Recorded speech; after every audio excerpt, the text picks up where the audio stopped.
Hello दोस्तों। तो चलिए आज का वीडियो स्टार्ट करते हैं। वीडियो में फर्स्ट क्वेश्चन है, शासक जो किसी नवीन विजय के लिए नहीं गया था। तो यहाँ चार रूलर बताए गए हैं। एक्चुअली ये क्वेश्चन थोड़ा सा अधूरा भी लग रहा है। इससे पहले भी ये क्वेश्चन आया था एग्ज़ाम में, तो उस टाइम पूछा गया था वो दिल्ली का वो कौन सा सुल्तान था या शासक था जो किसी नई विजय के अभियान पर नहीं गया था। तो ये एक पूरा जो क्वेश्चन है जो इससे पहले पूछा गया था, यहाँ पर यही नहीं बताया गया था कि शासक कहाँ का था। चार ऑप्शन दिए गए हैं आपके पास। तो यहाँ जो टिक किया गया है, आई थिंक ये जो ऑफिशियल आंसर की है उसके हिसाब से टिक किया गया होगा। लेकिन इसका ऑप्शन ए जो है, जो मैंने पढ़ा, वो सही होगा। तो बलबन जो था, गियासुद्दीन बलबन इसका पूरा नाम था। 1266 से लेके 1287 ईस्वी तक, 1266 से लेके 1287 तक दिल्ली के गुलाम वंश का एक शासक था। तो ये राइट ऑप्शन होगा। बलबन एक समक्ष शासक था जो विद्रोहों को दबाने और सल्तनत के प्रशासनिक ढांचे को मजबूत करने में सक्षम था।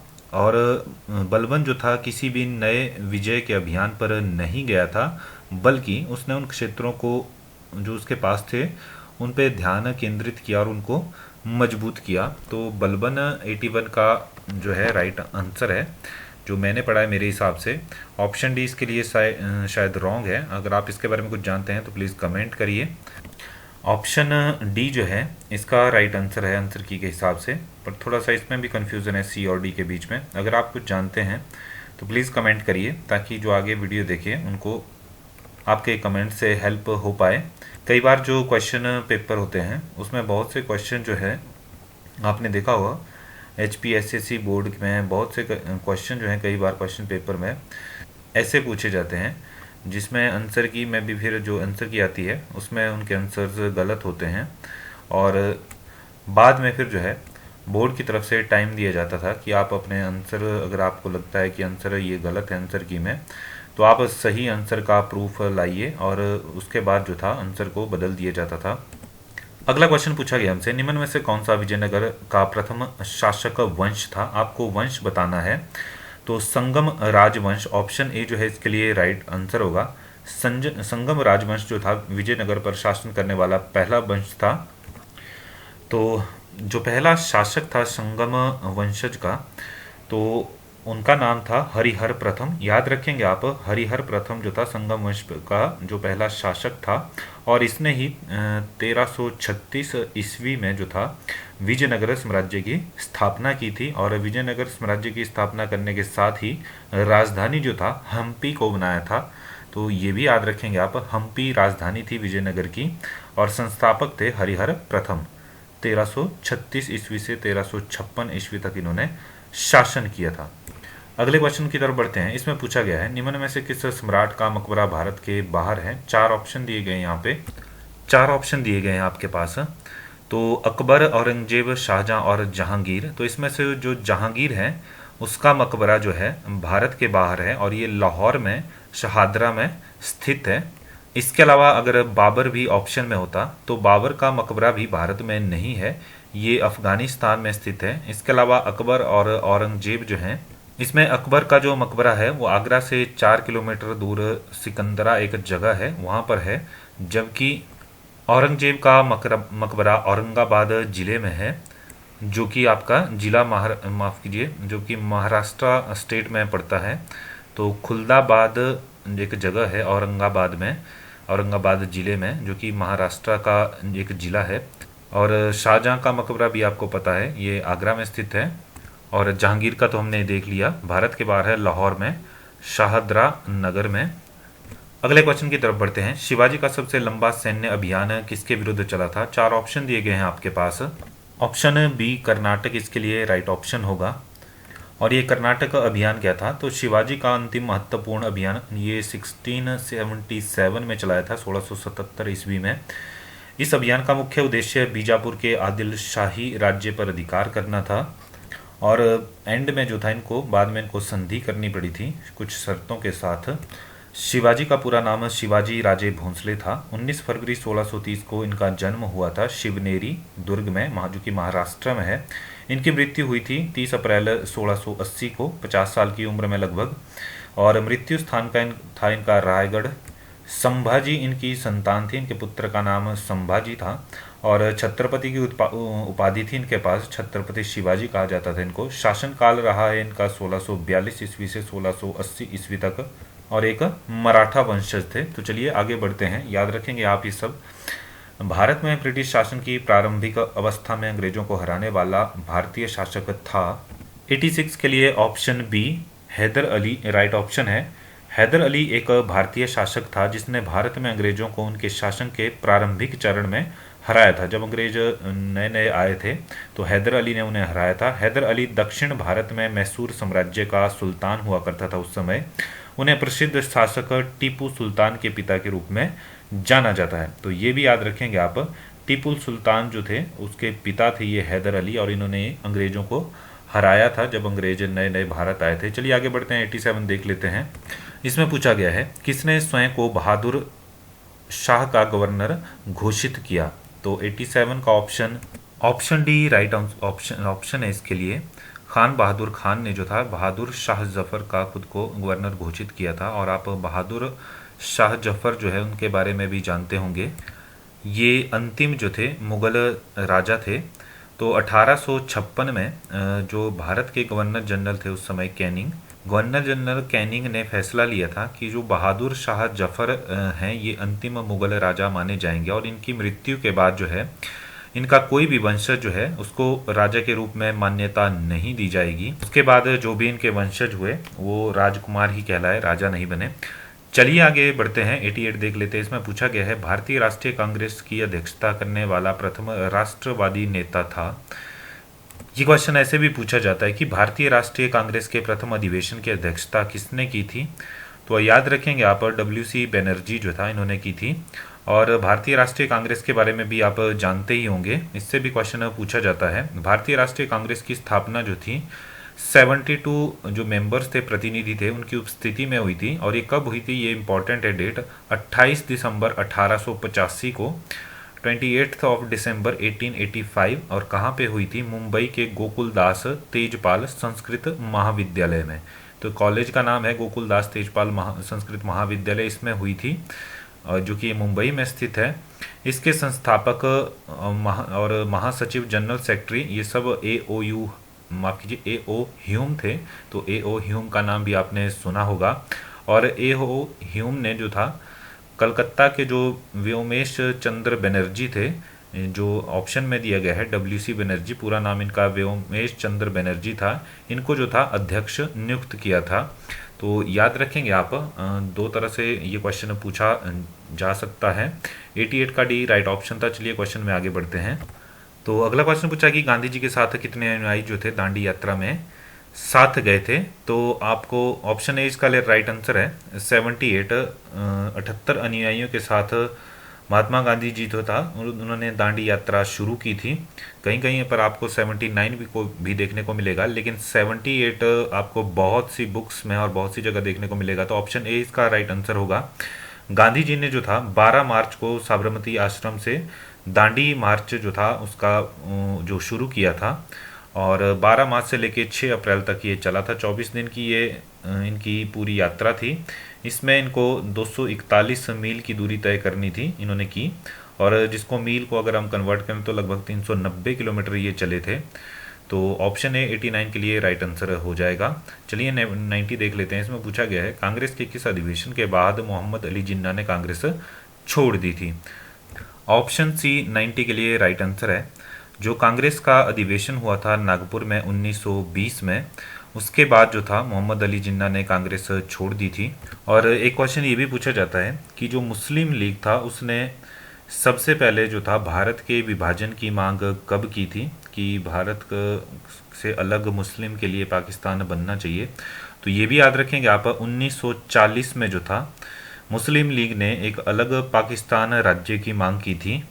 और ये भी याद रखेंगे आप, लाहौर अधिवेशन था ये मुस्लिम लीग का, जिन्ना के नेतृत्व में जो था मुस्लिम लीग ने लाहौर में प्रस्ताव पारित किया था, जिसमें जो था इन्होंने अलग राष्ट्र की मांग की थी। तो चलिए आगे बढ़ते हैं। Granite is a form of, तो पहले भी हमने ये डिस्कस किया हुआ है क्वेश्चन कि ग्रेनाइट किसका एक रूप है, तो इग्नियस रॉक यानी आग्नेय चट्टाने, तो इसका एक रूप है ग्रेनाइट। और इसमें हमने ये भी देखा था जो इग्नियस रॉक होती हैं आपकी, उसमें कार्बन डेटिंग का पता लगाना नहीं लगाया जा सकता, क्योंकि ये चट्टानों में के निर्माण में बनने वाली सबसे पहली चट्टानें होती हैं। जब भी लावा ठंडा होता है ज़मीन के बाहर या अंदर, तो सबसे पहले यही चट्टान बनती है और इसमें कार्बन डेटिंग का पता नहीं लगाया जा सकता। तो इसी इग्नियस रॉक से फिर आपका जो ग्रेनाइट है, जो घर में आप मार्बल बिछाते हैं फर्श पे, वो भी ग्रेनाइट ही है। तो 91 का ए राइट ऑप्शन है। चलिए नेक्स्ट देख लेते हैं। निम्न में से कौन एक हरित गृह गैस है यानी ग्रीन हाउस गैस है, तो ऑप्शन बी इसके लिए राइट आंसर हो जाएगा। 92 का बी राइट ऑप्शन है, कार्बन डाइऑक्साइड।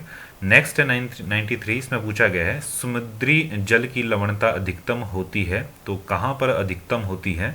ऑप्शन सी जो है 93 के लिए राइट ऑप्शन होगा, उष्ण कटिबंधों पर, जिनको हम ट्रॉपिक्स कहते हैं। तो ट्रॉपिक्स में जो होता है साल्टिनिटी यानी लवणता जो होती है समुद्री जल की, वो सबसे अधिक होती है, क्योंकि यहाँ पर टेम्परेचर हाई होता है तो इवेपोरेशन भी होता है, तो इसकी वजह से लवणता जो है इक्वेटर, माफ़ कीजिए, ट्रॉपिक्स पर जो है सबसे अधिक होती है।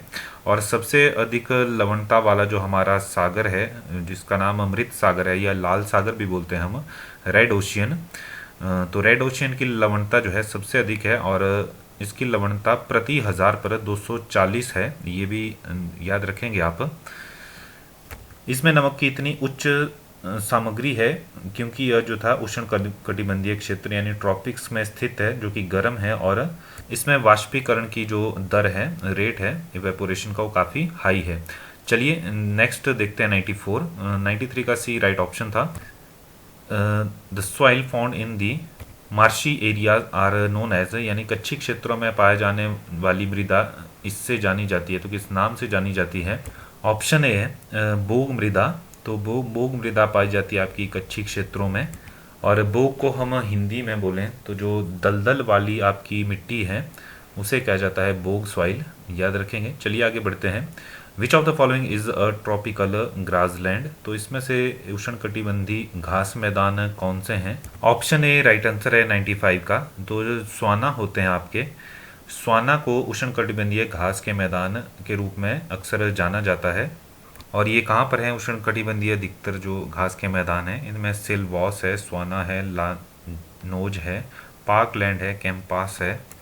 थोड़ा सा डिस्क्रिप्शन देख लेते हैं इसका। अफ्रीका के जो घास के मैदान हैं उनको स्वाना कहा जाता है, और जो अमेरिका में है, दक्षिण अमेरिका के समशीतोष्ण घास के मैदानों को अलग अलग क्षेत्रों में अलग अलग नामों से जाना जाता है।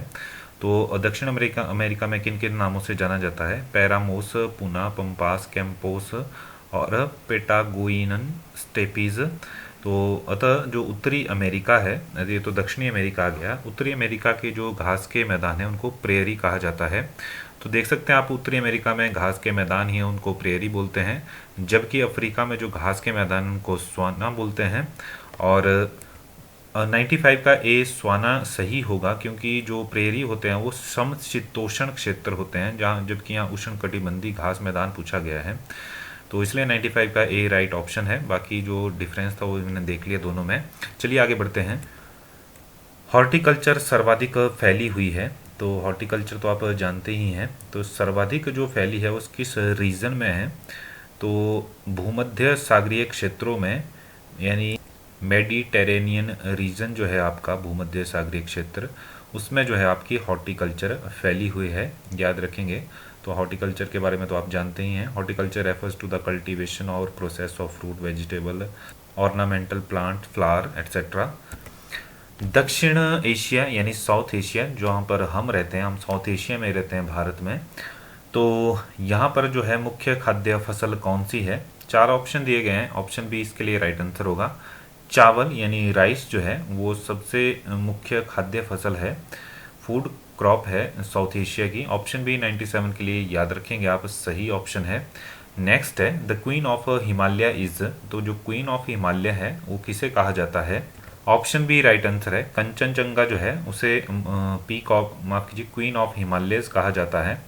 और ये जो है कंचनजंगा भारत की जो है सबसे ऊंची जो चोटी है, माउंटेन पीक है, और दुनिया में ये तीसरे नंबर पर हाईएस्ट आती है। तो क्वीन ऑफ हिमालय है आपकी कंचनजंगा, या कई बार क्वीन ऑफ माउंटेन, ये तो क्वीन ऑफ हिमालयाज है कंचनजंगा। अगर क्वीन ऑफ माउंटेन पूछा होगा तो उसमें ऊटी का नाम आता है, तो वो भी याद रखेंगे आप, हो सकता है नेक्स्ट टाइम वो पूछा जाए। और आप जानते होंगे कंचनजंगा जो है आपकी सिक्किम में है। कई बार कंफ्यूजन होता है कि भारत में कंचनजंगा सबसे ऊंची है या K2 सबसे ऊंची है। तो हाईएस्ट पीक जो है इंडिया की वो कंचनजंगा ही है, जो कि सिक्किम में है। और बात करें K2 की, गोंडवाना अस्टिन भी से कहते हैं K2 को। ये गोंडवाना अस्टिन जो है ये वैसे तो टॉलर है, हाई मतलब कंचनजंगा से ऊंचाई पर है, पर ये जो है जो POK है, पाक ऑक्युपाइड कश्मीर, उसमें ये स्थित है।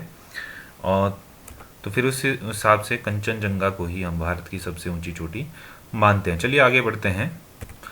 बराक नदी निकलती है, तो बराक नदी जो है, ऑप्शन बी है, बराक नदी का जो उद्गम है माउंट जेपवो के आसपास माना जाता है। लोकटक झील तो बिल्कुल भी नहीं है। तो माउंट जेपवो आपका कहाँ पर है, तो ये नागालैंड के कोहिमा में के दक्षिण में स्थित है ये। तो यहीं से बराक नदी का जो है उद्गम भी माना जाता है। ये मणिपुर बॉर्डर के पास है, याद रखेंगे आप। ऑप्शन बी 99 के लिए राइट ऑप्शन था। नेक्स्ट है, इसमें पूछा गया है निम्न में से भारत का कौन सा राज्य देश की सभी 4 भू आकृतिक इकाइयों को धारण करता है। तो 100 का देखेंगे, ऑप्शन सी महाराष्ट्र इसके लिए राइट ऑप्शन है 100 का। तो जो 4 मुख्य भू आकृतिक इकाइयाँ हैं उसमें क्या क्या आता है आपका, तो देखिए जहाँ पर आपको कुछ पर्वतीय क्षेत्र देखने को मिले, पर्वतीय एरिया, इसके अलावा कुछ पहाड़ी एरिया आपको देखने को मिले, पठार जो हैं, पठार भी होने चाहिए, और मैदान, तो पर्वत, पहाड़ियाँ, पठार, मैदान। तो ऐसा कौन सा राज्य है जिसमें लगभग ये चारों चीज़ें देखने को मिलती हैं, तो मेन एरिया आपका महाराष्ट्र से तमिलनाडु के बीच में अक्सर ऐसा आपको देखने को मिलती है, ऐसी जिसमें चारों भू आकृतियाँ जो हैं, इकाइयाँ जो हैं, माफ़ कीजिए, वो आती हैं। तो जो मेनली एरिया है वो महाराष्ट्र में जो पठारी एरिया है वो आप जानते होंगे। तो महाराष्ट्र ऐसा राज्य है जिसमें ये चारों भू आकृति आपको इकाइयाँ देखने को मिलती हैं। चलिए आगे बढ़ते हैं। निम्न में से कौन सा राज्य नमक के उत्पादन में अग्रणी है, तो ये 4 ऑप्शन दिए गए हैं और सभी जानते होंगे। कच्छ जो है फेमस है, तो गुजरात ऑप्शन सी जो है राइट आंसर है। और लगभग जो है 76%, 76% जो नमक है वो आपका गुजरात स्टेट से ही आता है। आगे बढ़ते हैं। निम्न में से कौन सा बांध रणजीत सागर बांध के नाम से भी जाना जाता है, ऑप्शन डी जो है 102 के लिए राइट ऑप्शन हो जाएगा। तो देख सकते हैं आप, रणजीत सागर बांध को थियन बांध के नाम से भी जाना जाता है और इसे रावी नदी पर बनाया गया है। बांध अपने हरे भरे वातावरण के साथ एक बेहतरीन पिकनिक स्पॉट भी है, स्थल भी है। रणजीत सागर बांध बहुत ही शांत और रमणीय स्थान है और ये जम्मू कश्मीर और जो आपका पंजाब है इसकी सीमा पर बना है, रावी नदी पर। और इसमें पंजाब सिंचाई विभाग द्वारा निर्मित एक पन बिजली परियोजना का हिस्सा भी है। तो याद रखेंगे आप, थीन बांध या थियेन बांध लिखा है, इसको ही रणजीत सागर बांध के नाम से जाना जाता है। JNK और पंजाब की बॉर्डर पे ये है और इसमें जो है 600 मेगावाट की बिजली का उत्पादन भी होता है। बाकी सिंचाई के काम में भी इसका पानी यूज़ किया जाता है। तो चलिए आज के वीडियो में इतना ही। वीडियो आपको अच्छा लगता है तो लाइक शेयर करते रहिए और चैनल को ज़रूर सब्सक्राइब करिए। धन्यवाद।